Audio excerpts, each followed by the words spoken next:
राधे राधे। जय श्री कृष्ण, जय श्री नारायण। मैं एक बार फिर से आप सभी के सामने उपस्थित हूँ। कुछ भक्ति पूर्वक बातें लेकर के एक बार फिर से आपके सामने प्रस्तुत हूँ। यदि अच्छी लगे बातें तो ज़रूर सभी को बताइएगा, शेयर करिएगा, यही मेरी इच्छा है।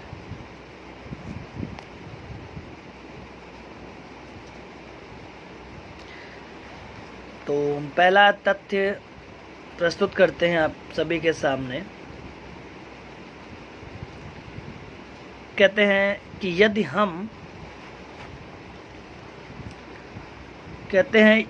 यदि हम बिना किसी अपराध के भगवान के नाम का जाप या कीर्तन भजन करें या उनका नाम स्मरण करें निस्वार्थ भाव से, तो यह कार्य हमारे प्रभु से सीधा संबंध प्रभु से स्थापित कर देता है। प्रभु देखते हैं कि इसका कोई भी स्वार्थ नहीं है मेरी भक्ति में, इसलिए वो सीधे देखते हैं कि ये निस्वार्थ भक्ति कर रहा है, इसलिए हमारा और प्रभु का एक जुड़ाव स्थापित हो जाता है। अब बात करते हैं हम आपसे दूसरे विषय में, संगीत के विषय में। कहते हैं एक संगीतकार को संगीत से प्रेम होता है, वह अच्छे से अच्छा बजाने का प्रयास करता है, तो प्रेम का आधार है। इसी प्रकार श्री कृष्ण की सेवा में यदि आपके अंदर श्री कृष्ण के प्रति प्रेम नहीं है तो आप अच्छी तरह उनकी सेवा नहीं कर सकते। और यदि आप प्रेम और स्नेह के साथ नहीं की जाएगी सेवा उनकी, तो श्री कृष्ण उसे स्वीकार नहीं करेंगे। कोई भी हो, प्रभु की तो बात ही अलग है। यदि हम पूरे भक्ति भाव से प्रभु का नाम का जाप करते हैं, उनकी सेवा करते हैं, तो वो हमारी सेवा स्वीकार करेंगे। और अगर हमारी सेवा में तनिक भी त्रुटि हो गई तो स्वीकार नहीं करेंगे।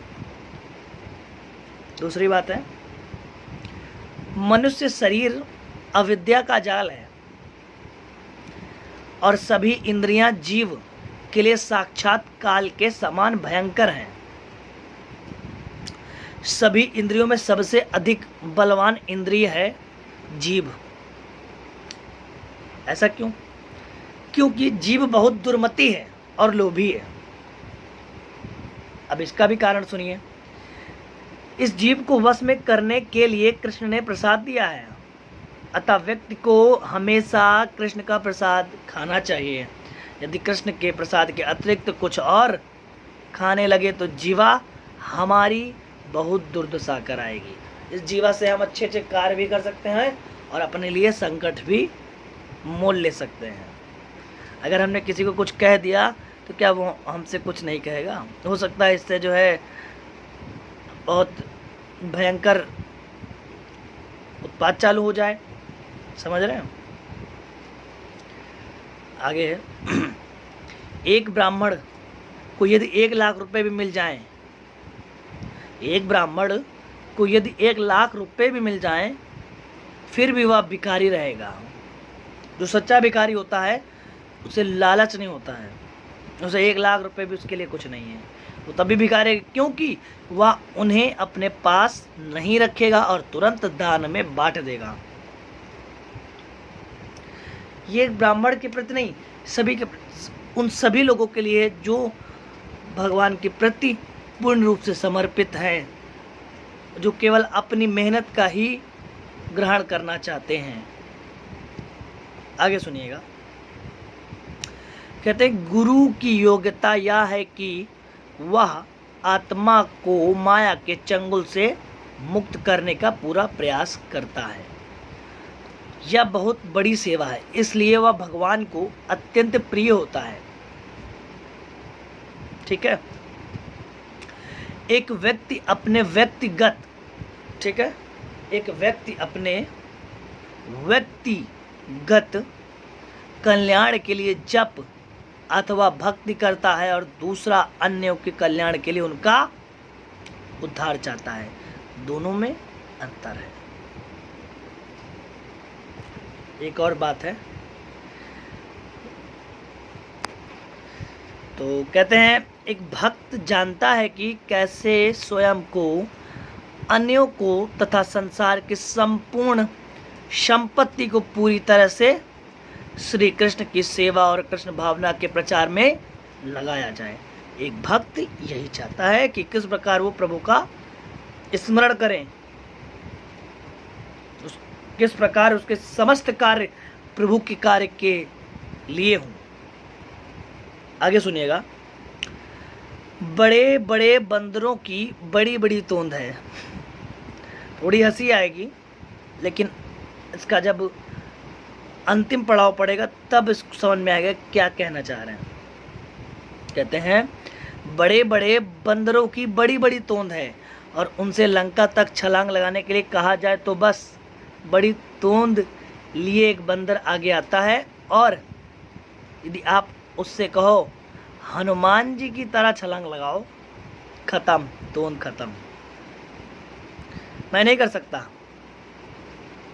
फिर आपकी इतनी बड़ी तोंद का क्या फायदा? तो ये अच्छा नहीं है, बहुत बेकार है। यदि हम कोई कार्य पूर्ण ना कर सके, कर ना सके, तो फायदा क्या है उस चीज का? आगे सुनिएगा। इंसान के जो गुण होते हैं नमक की तरह होना चाहिए। इंसान के जो गुण अच्छाई होती है वो नमक की तरह होना चाहिए, जो भोजन में रहता है मगर दिखाई नहीं देता है। लेकिन अगर ना हो तो उसकी कमी बहुत महसूस होती है ना। यदि भोजन में नमक ना हो तो उसकी कमी महसूस होती है। उसी तरह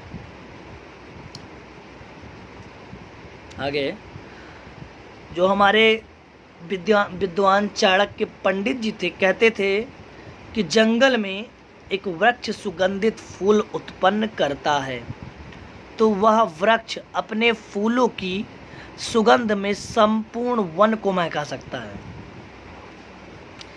इसी प्रकार यदि एक वृक्ष की कोटर में थोड़ी अग्नि जल रही हो तो वह वृक्ष पूरे वन को जलाकर खाक कर सकता है। ठीक है, इससे हम ये समझते हैं कि यदि परिवार में अच्छा पुत्र है तो पूरे परिवार का नाम रोशन कर सकता है, और यदि पुत्र बुरा है तो पूरे परिवार का नाम कलंकित कर सकता है। इसीलिए कहते हैं पुत्र सुपुत्र तो का धन संचय, पुत्र कुपुत्र तो का धन संचय। पुत्र सुपुत्र हो गया तो जो माँ बाप ने बनाया है उसके और ऊपर उठेगा, सुपुत्र। और यदि पुत्र आपका कुपुत्र निकल गया, गलत राह पे चला गया, तो जो आपको बना है वो भी मिट्टी में मिला देगा, कुछ नहीं बचाएगा। तो इसीलिए कहते हैं तो पुत्र यदि सुपुत्र है तो का धन संचय से कोई मन नहीं, पुत्र को पुत्र है तो कोई मतलब नहीं। आगे सुनिएगा। सम्राट अकबर को तो आप जानते ही होंगे। सम्राट अकबर का मुख्यमंत्री था टोडरमल। टोडरमल एक हिंदू था और अकबर मुस्लिम। मुसलमान सम्राट भी हिंदुओं का अपना विभाग प्रमुख बनाया करते थे। वो जानते थे कि हिंदू ही उचित हैं। उन पदों के लिए मुसलमान का भरोसा नहीं करते थे। मुसलमान का भरोसा नहीं करते थे। वे जानते थे कि मुसलमान विश्वसनीय नहीं हैं, वे अपने पिता तक की हत्या कर सकते हैं। विश्वास बहुत बड़ी चीज है। आगे सुनिएगा। सन्यासी को अकेले ही सर्वत्र घूमना चाहिए। जो सन्यासी होता है, जो 4 आश्रम होते हैं, पहला आश्रम ब्रह्मचर्य आश्रम, दूसरा गृहस्थ आश्रम, तीसरा वानप्रस्थ और चौथा संन्यास आश्रम। ब्रह्मचर्य में जो है 25 साल तक जो 100 साल की उम्र के हिसाब से जो है धारण किया गया था। ब्रह्मचर्य में शिक्षा प्राप्त की जाती है, गृहस्थ में अपने बीवी बच्चे और माँ बाप इनकी सबकी सेवा की जाती है, उनका लालन पालन किया जाता है। तत्पश्चात वानप्रस्थ आश्रम, वन की ओर अग्रसर होने के लिए हमें जो ठोस कदम उठाने होते हैं वो घर पर ही रहकर उठाने होते हैं। वो कैसे? घर पर अगर हम सीधे संन्यास ले लें, वहाँ मोह माया लिपटे रहे, कोई मतलब नहीं है। वहाँ जाकर तो मोह माया में बच्चों के प्रति सोच रहे हैं। घर पर ही रह करके जब हम पूर्ण रूप से मोह माया को त्याग देंगे तब हमारा संन्यास में जाना उचित है। ये होता है संन्यास आश्रम। सन्यासी यानी कि मोह माया से रिक्त। सन्यासी इसलिए कहते हैं सन्यासी को अकेले ही सर्वत्र घूमना चाहिए।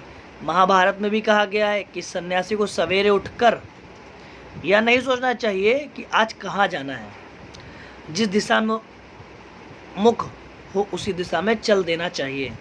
सन्यासी को यदि योजना नहीं बनानी चाहिए, सन्यासी होती है उसे कोई योजना नहीं बनानी चाहिए, तभी वह परिव्रजक कहलाता है। 10 चेले और 20 संदूक लेकर निकलने वाला व्यक्ति कभी, ठीक है, कभी भी परिव्रजक नहीं कहलाया जाएगा। ऐसा व्यक्ति तो गृहस्थ की तरह आचरण कर रहा है। जो सोचने कहीं जाने से पहले सोच रहा है तो ये तो प्लान गृहस्थ वाला हो गया ना। सन्यासी कभी सोचता नहीं है, बिल्कुल मोह माया से रिक्त। और मेरी अंतिम बात एक और है, किसी भी व्यक्ति को किसी और व्यक्ति का कोई ऋण नहीं रखना चाहिए। यदि गुरु को शिष्य कुछ देता है तो गुरु का भी कर्तव्य है कि वह शिष्य को प्रचुर ज्ञान और भक्ति दे, अन्यथा वह गुरु दुर्गति का प्राप्त होता है। उसी प्रकार पति और पत्नी के संबंध में भी यही बात सत्य है। कहते हैं यदि पति अपनी पत्नी से कोई सेवा लेता है और यदि पत्नी को कुछ देता नहीं तो अगले जीवन में उस पति को ही पत्नी बनकर कई गुना सेवा करनी पड़ेगी। यही शास्त्रों में कहा गया है।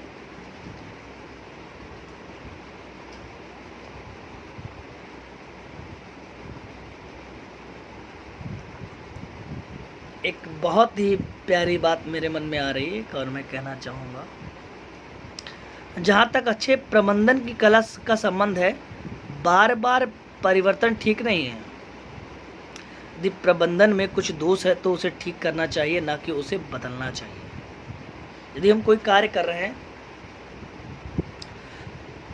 उस कार्य में हमें सफलता नहीं मिल रही है तो उस कार्य को हमें बदलना नहीं चाहिए, बल्कि जो हमसे गलती हो रही है उसको सही करना चाहिए। बार बार अपने कार्य को नहीं बदल सकते।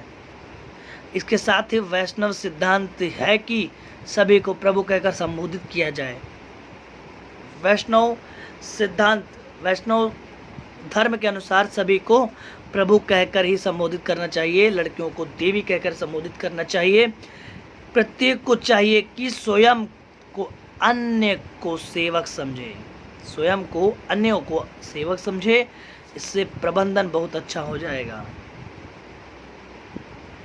एक और बात, जब तक हृदय में कृष्ण के प्रति सहज समता ना हो तब तक बहुत सारे नियम पालन करने से भी कुछ नहीं होता।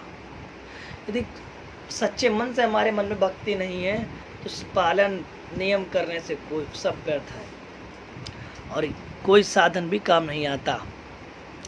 अतः जो ऋषि मुनि घर त्याग कर संन्यास लेकर कंदराओं में तपस्या करते हैं वे भी प्रायः भगवान को नहीं देख पाते। यदि देखते भी हैं तो बहुत काल के बाद, क्योंकि उनमें सहज प्रीति नहीं है।